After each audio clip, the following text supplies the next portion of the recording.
Well, whether the president strikes a deal or strikes out, one of the folks who wants to take his job says, you know what, just default right now because it's eventually going to happen, and later things would be a lot worse. Republican presidential candidate, Texas Congressman Ron Paul with us right now. Congressman, a default has all these horrific images and fears attached to it. Overdone or what? Well, I think there are a lot of big problems, and we can't ignore it, but I see the biggest problem is not admitting that the country's bankrupt. And if you don't admit that is the true problem, then you're not going to have it. You're going to have this bickering back and forth, and you won't come up with an answer. But when a country the size of ours gets to the point of bankruptcy, the debt is always defaulted on. There's no doubt about it. So, and this has been known as long ago as Adam Smith would argue this case. But there's only two ways you can default. One is through the deflationary process where debt is liquidated, and the other is by debasing the currency. And politically, it's always easier to debase the currency and have the debt liquidated in real terms than it is to say that allow the bankruptcies to come. I mean, we didn't permit the bankruptcies 4 years ago, and the problems got worse. Our debt exploded. So they're terrible choices. But the worst choice is pretending that the bankruptcy isn't before us, and we don't have to admit the seriousness of the problem and address it. You know, that's a brilliant point, because you know what I've always been amazed by, Congressman? How we sustained the AAA rating we have for so many years. Well, you have to remember who gave us the AAA rating. They're the ones who gave pretty good ratings to Fannie Mae and Freddie Mac. Very good point. Very good point. Did they warn us about the disaster coming? No. You have to look to the free market economists to get the real rating. Yeah, that would be like me offering dietary advice. Not a good idea. So let's move on, Congressman, and get your sense of what happens August 2nd, assuming there's no agreement here. To hear the president tell it, we default. But technically, that's not true, is it? No, it isn't true. I mean, you pay your bills with your cash flow, and you pick and choose what you have to pay. So you don't default on the debt. You might have to default on some of the agencies of government, but you could pay your Social Security, and you could pay the necessary things that have to be done. But there's a lot of bureaucrats that aren't all that necessary.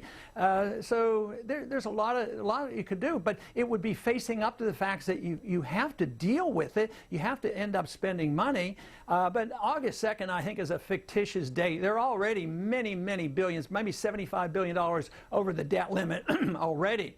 So I think the August 2nd date is more related to the individuals who have trips planned in August and want to clean up this mess. And for that reason, if they don't come up with an agreement pretty soon, I think they'll have a temporary agreement that the president says he doesn't want. But when push comes to shove, just like on the CR, you know, they kept having agreements when they met the deadline. So I think that will happen because they scared enough people about August 2nd. No, absolutely. So, you're referring to a continuing resolution, and this is the game Washington plays. But, you know, you're interestingly pointing out something I've long suspected, that obviously the demagoguing, this whole issue of the debt limit and the horrendous things that happen in the event we don't increase it. Never mind the fact that dozens of times in the past we have, and we only revisit the same problems that have brought us to this abyss. And there must be a growing chorus of folks who are beginning to see things that way, Congressman, or else you wouldn't be doing as well as you are in the polls. I saw one that has you almost tied with Barack Obama. So there might be a sense here that you're onto something and not on something. Obviously, we are onto something. It's something called the American tradition. So it's not that I have anything brand new, but I'm trying to revive the American tradition of individual liberty and self-reliance and sound money and a sensible foreign policy and, you know, balancing a budget and living within our means. So that's not too strange.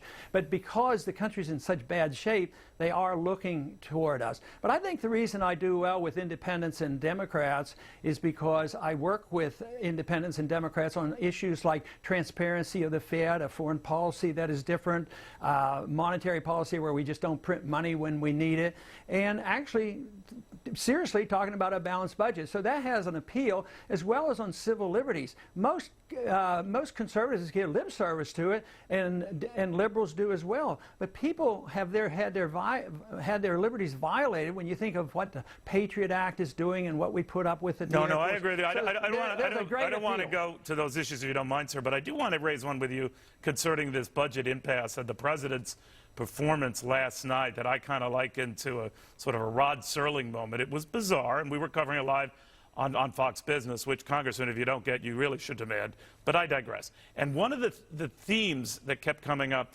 was how angry and disappointed he was at Republicans for bringing us to the brink. If there was a demand on the part of the president, as he essentially said, get in here right now, I want to talk to all of you guys and settle this, would you go?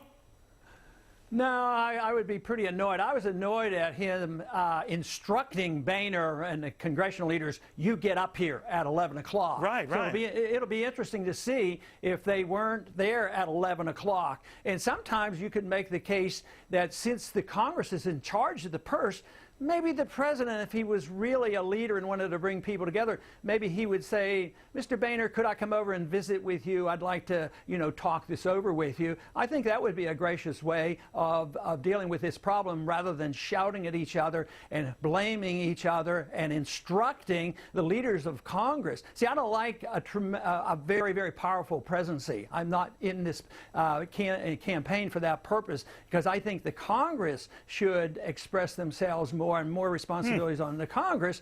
So I would treat this quite differently than the attitude of the president is currently doing. All right, Congress, it's always a pleasure. Thank you, sir, very, very much.